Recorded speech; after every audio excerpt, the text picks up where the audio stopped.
സ്ത്രീകളിലും പുരുഷന്മാരിലും ലൈംഗിക താല്പര്യം ഉണർത്താൻ സഹായിക്കുന്ന ഒരു ഹോർമോണാണ് ടെസ്റ്റോസ്റ്ററോൺ.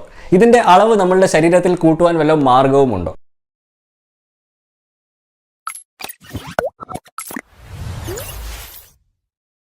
നമസ്കാരം, എൻ്റെ പേര് സംഗീത് സെബാസ്റ്റ്യൻ. ഞാനൊരു സെക്ഷുവാലിറ്റി റൈറ്ററും സെക്സ് എഡ്യൂക്കേറ്ററുമാണ്. ഇന്ന് ഞാൻ നിങ്ങളോട് സംസാരിക്കാൻ പോകുന്നത് നമ്മളുടെ ശരീരത്തിലെ ടെസ്റ്റോസ്റ്ററോണിൻ്റെ അളവ് നാച്ചുറലായിട്ട് കൂട്ടുവാൻ സാധിക്കുന്ന 3 വഴികളെ പറ്റിയാണ്. അപ്പോൾ ഈ വീഡിയോ ഇഷ്ടപ്പെടുവാണെങ്കിൽ ഒന്ന് ലൈക്കും സബ്സ്ക്രൈബും ഷെയറും ഒക്കെ ഒന്ന് ചെയ്തേക്കണേ. അതുപോലെ തന്നെ ആ ബെൽ നോട്ടിഫിക്കേഷനും കൂടെ ഒന്ന് എനേബിൾ ചെയ്ത് വെക്കുകയാണെങ്കിൽ ഞാൻ അപ്ലോഡ് ചെയ്യുന്ന ലേറ്റസ്റ്റ് ആയിട്ടുള്ള വീഡിയോസിനെ പറ്റിയുള്ള അറിയിപ്പ് നിങ്ങൾക്ക് ലഭിക്കുകയും ചെയ്യും. ഈ ലൈംഗിക പ്രശ്നങ്ങളെന്ന് നമ്മൾ മനസ്സിലാക്കി വെച്ചിരിക്കുന്ന ബഹുഭൂരിഭാഗം പ്രശ്നങ്ങളും, അതായത് ഏകദേശം 80 മുതൽ 90% വരെയുള്ള പ്രശ്നങ്ങളും ഒരു ഡോക്ടറിൻ്റെ അടുക്ക പോയി മരുന്ന് കഴിച്ച് ചികിത്സിച്ച് ഭേദമാക്കേണ്ട രോഗമൊന്നുമല്ല. അത് ഉണ്ടാകുന്ന പ്രധാനമായിട്ടും നമുക്ക് സെക്സിലുള്ള അറിവില്ലായ്മയും അജ്ഞതയും നമ്മളുടെ കൾച്ചറും മതവിശ്വാസങ്ങളും ഒക്കെ സെക്സിനെ പറ്റിയും ജെൻഡറിനെ പറ്റിയും ഒക്കെ ഉണ്ടാക്കിയ യാതൊരു അടിസ്ഥാനവുമില്ലാത്ത കഥകളുടെ സ്വാധീനത്തിൽ നിന്നുമാണ്. നിങ്ങളുടെ ലൈംഗികതയ്ക്ക് എങ്ങനെ നിങ്ങളുടെ വ്യക്തിത്വത്തെയും ആത്മവിശ്വാസത്തെയും ഒക്കെ മാറ്റിമറിക്കാനുള്ള ഒരു ശക്തിയുണ്ട് എന്നതിനെപ്പറ്റി കൂടുതൽ മനസ്സിലാക്കാൻ താല്പര്യമുണ്ടെങ്കിൽ നിങ്ങൾക്ക് തന്നെ ഈ നമ്പറിൽ കോൺടാക്ട് ചെയ്യാവുന്നതാണ്. നമ്മളുടെ ശരീരത്തിലെ ഒട്ടുമിക്ക ഫംഗ്ഷനുകളിലും ഈ ടെസ്റ്റോസ്റ്ററോണിന് ഒരു വലിയ പങ്കുണ്ട്. നമ്മളുടെ ശരീരത്തിൻ്റെ എനർജി, നമ്മളുടെ ഹാർട്ടിൻ്റെയും ബ്ലഡ് വെസൽസിൻ്റെയും ഒക്കെ ഫംഗ്ഷനിങ്, അതുപോലെ തന്നെ നമ്മളുടെ പ്രത്യുൽപാദനവുമായിട്ട് ബന്ധപ്പെട്ട് കിടക്കുന്ന ടിഷ്യൂസായ പ്രോസ്റ്റേറ്റിൻ്റെയും ടെസ്റ്റിൻ്റെയും ഒക്കെ വളർച്ച എന്ന് തുടങ്ങിയ ഒട്ടുമിക്ക പ്രവർത്തനങ്ങളിലും ഈ ടെസ്റ്റോസ്റ്ററോണ് ഒരു വലിയ പങ്കുണ്ട്.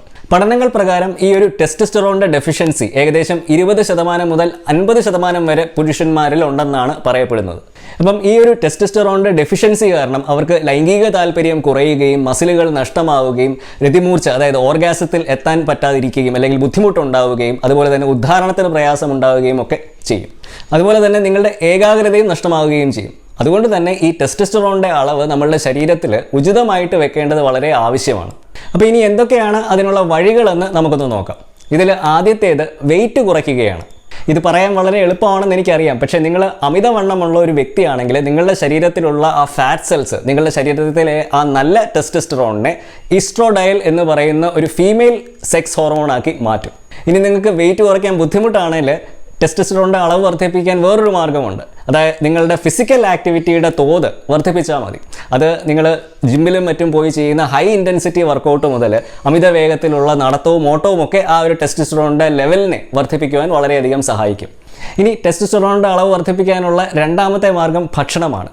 ഈ ടെസ്റ്റോസ്റ്ററോണിൻ്റെ അളവ് വർദ്ധിപ്പിക്കാൻ സഹായിക്കുന്ന ഒട്ടനവധി ഭക്ഷണങ്ങളുണ്ട്. പക്ഷേ ഇവിടുത്തെ ഒരു പ്രശ്നമെന്ന് പറയുന്നത് ആ ഭക്ഷണങ്ങൾ എത്രത്തോളം കഴിച്ചാലാണ് നിങ്ങളുടെ ശരീരത്തിലുള്ള ടെസ്റ്റോസ്റ്ററോണിൻ്റെ അളവ് വർദ്ധിക്കുന്നത് എന്ന് നമുക്ക് വ്യക്തമായിട്ട് പറയുവാൻ സാധിക്കുകയില്ല. അത് വളരെ ബുദ്ധിമുട്ടുള്ളൊരു കാര്യമാണ്.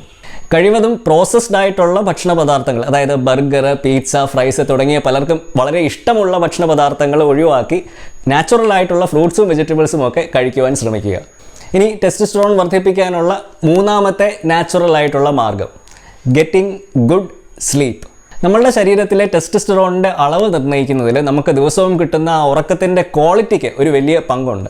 ഇന്ന് ടെക്നോളജിയുടെ ലോകത്ത് ജീവിക്കുന്ന മനുഷ്യന് തീരെ കിട്ടാത്തതും ഒരു നല്ല ഉറക്കമാണ്. ഈ ഉറക്കമില്ലായ്മ എങ്ങനെയാണ് നിങ്ങളുടെ ടെസ്റ്റോസ്റ്ററോണിൻ്റെ അളവിനെ അഫക്റ്റ് ചെയ്യുന്നത് നിങ്ങൾ എപ്പോഴെങ്കിലും ചിന്തിച്ചിട്ടുണ്ടോ? പഠനങ്ങൾ പ്രകാരം ഈ ഉറക്കത്തിൻ്റെ ദൈർഘ്യത്തിലുള്ള ഓരോ മണിക്കൂർ വ്യത്യാസവും അവരുടെ ശരീരത്തിലുള്ള ടെസ്റ്റോസ്റ്ററോണിൻ്റെ അളവിനെ 0.6% ആയിട്ട് കുറയ്ക്കും എന്നാണ് കണ്ടെത്തിയത്. ഈ ഉറക്കത്തിൻ്റെ ദൈർഘ്യം എല്ലാ വ്യക്തികളിലും ഒരുപോലെ ആയിരിക്കില്ല. ചിലർക്ക് 8 മണിക്കൂർ ഉറങ്ങണമെന്നുണ്ടെങ്കിൽ വേറെ ചിലർക്ക് 6-7 മണിക്കൂർ ഉറങ്ങിയാൽ മതിയാകും. ഇവിടെ മനസ്സിലാക്കേണ്ട ഒരു പ്രധാന വ്യത്യാസം എന്ന് പറയുന്നത് നിങ്ങൾക്ക് ലഭിക്കുന്ന ആ ഉറക്കത്തിൻ്റെ ക്വാളിറ്റിയാണ് ഇവിടെ പ്രധാനം. ഈ കിടന്നിട്ട് ഉറക്കം വരാതിരിക്കുകയോ അല്ലെങ്കിൽ ഉറങ്ങുമ്പോൾ ഇടയ്ക്കിടയ്ക്ക് എണീക്കുകയോ ഒക്കെ ചെയ്തു കഴിഞ്ഞാൽ അത് നിങ്ങളുടെ ആ ഉറക്കത്തിൻ്റെ ക്വാളിറ്റിയെ തീർച്ചയായിട്ടും ബാധിക്കും. ഇതിനൊരു പരിഹാരം എല്ലാ ദിവസവും കൃത്യസമയത്ത് ഉറങ്ങാൻ ശ്രമിക്കുക എന്നുള്ളതാണ്.